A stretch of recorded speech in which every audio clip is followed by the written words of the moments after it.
Monsieur Dupin. C'est une intervention qui porte à la fois sur l'affaire 16 et l'affaire 17, puisque c'est en relation avec les primes et les compléments de rémunération.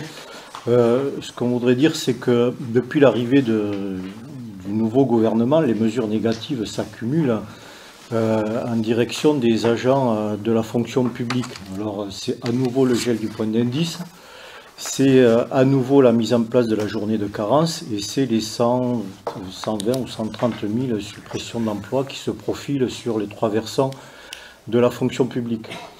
Alors demain, vous savez certainement qu'il y a une grande journée d'action, de mobilisation, de manifestation à l'appel de la totalité des organisations syndicales de la fonction publique. C'est une chose qui ne s'était pas produite depuis 10 ans.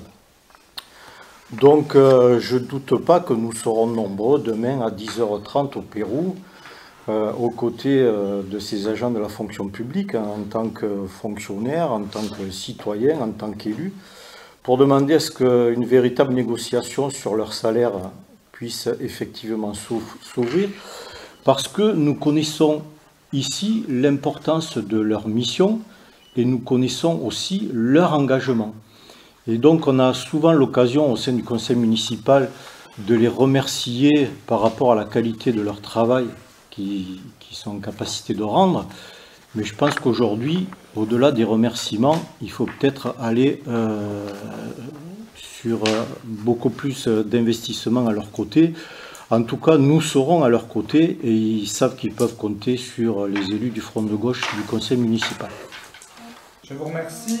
Y a-t-il d'autres demandes de précision sur le rapport numéro 16 ? Monsieur Trinquet. Moi, c'est pas une précision, mais c'est un complément. Il y a quand même un élément très important qu'a oublié de citer Bernard. Parmi les mesures qui sont annoncées par le gouvernement actuel, c'est la désindexation du point d'indice des fonctionnaires territoriaux. Ça, c'est très grave. Ça veut dire qu'on va créer une catégorie de sous-fonctionnaires, en particulier la territoriale. C'est-à-dire qu'on pourra augmenter d'autres fonctionnaires, on va commencer à partitionner les fonctionnaires.